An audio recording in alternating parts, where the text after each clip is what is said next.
జై శ్రీరామ్ అంటున్నాను నేను. జై శ్రీరామ్, జై శ్రీరామ్, జై శ్రీరామ్, జై శ్రీరామ్, జై శ్రీరామ్.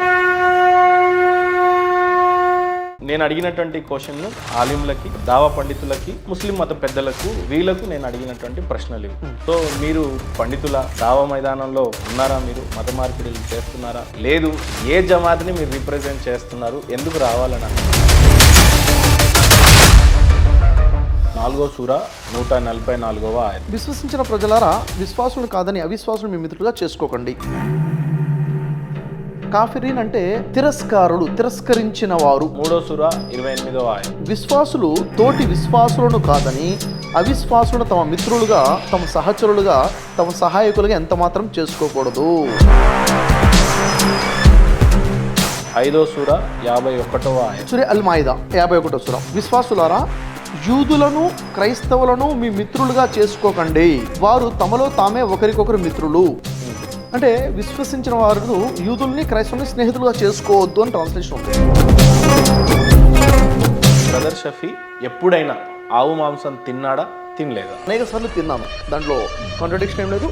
ఎందుకంటే మన గోమాంసం తిన్నారా? గోమాంసం అనేక సార్లు తిన్నాను.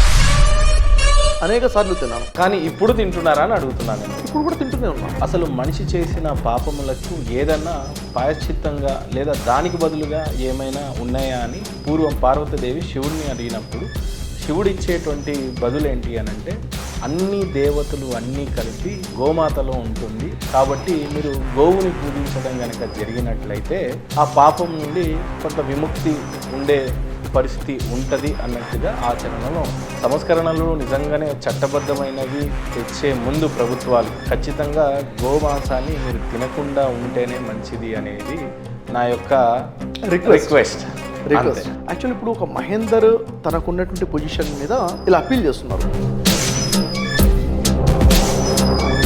భారతదేశం అనేక సార్లు చాలా దేశాలని వదులుకుంది.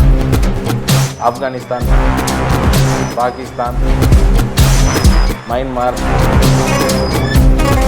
అయితే రానున్న రోజుల్లో ఒక హైదరాబాద్ కూడా ఇస్లాంగా మారిపోతుందేమో. ఎందుకు? వాళ్ళ ఖురాన్లో ఈ రకంగా బోధింపబడ్డది కాబట్టి మేబీ వాళ్ళు మాకు సపరేట్గా కావాలి, పరిశుద్ధులంతా ఒక చోటు ఉండాలి అని చెప్పి పాకిస్తాన్ నినాదం ఏ రకంగా అయితే జరిగిందో అలా ఉండవచ్చునేమో. వెస్ట్ బెంగాల్ ఇంకో 30-40 సంవత్సరాలు అది కూడా ఒక దేశంగా ఏర్పడవచ్చు. కేరళ కూడా ఇంకో 10-20 సంవత్సరాల్లో ఇంకో దేశంగా ఏర్పడవచ్చునేమో. ఔరంగజేబు మతం మారినప్పుడు మనిషిని నరికి చంపాడు. ఇప్పుడు రీసెంట్గా చూసినట్లయితే కొందరు తప్పు, కొందరు కాదు అని అంటున్నారు. చావా సినిమాలో ఔరంగజేబు ఎలాగైతే శివాజీ మహారాజ్ యొక్క కొడుకుని సంభాజీ మహారాజ్ని మతం మారనంత వరకు జస్ట్ మతం మారితే చాలు ఆయనను వదిలేద్దాము అని అంటారు.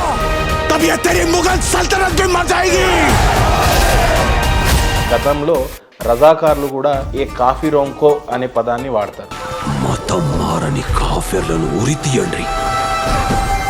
కేవలం మరాఠా సామ్రాజ్యం ఛత్రపతి శివాజీ మహారాజ్ లేకపోయి ఉండుంటే సనాతన ధర్మం ఉండేది కాదేమో.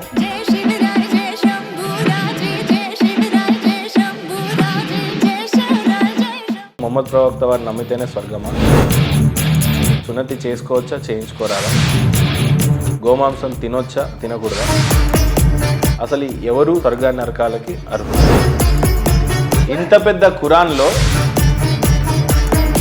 స్వయంగా ఒక్క ఆయత్ కూడా నేనే మీ దేవుడిని అని స్పష్టంగా పురాణాల్లో బోధించబడి ఉంది. బ్రహ్మ ఖచ్చితంగా చెప్తాడు, నేను నీ సృష్టికర్తని.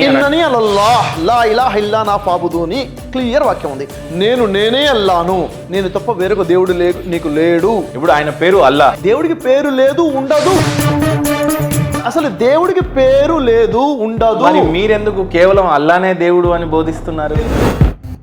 అల్లాని పిలవండి, రెహమాన్ అని పిలవండి, రహీం అని పిలవండి, మంచి పేరుతో ఏదైనా పిలవండి. ఇది అరబీ భాషలో చెప్పారు కదా. శ్రీ మహావిష్ణువు అని పిలవండి, బ్రహ్మ అని పిలవండి. పిలవండి. మీరు అలానే రాయండి మరి ఖురాన్లో.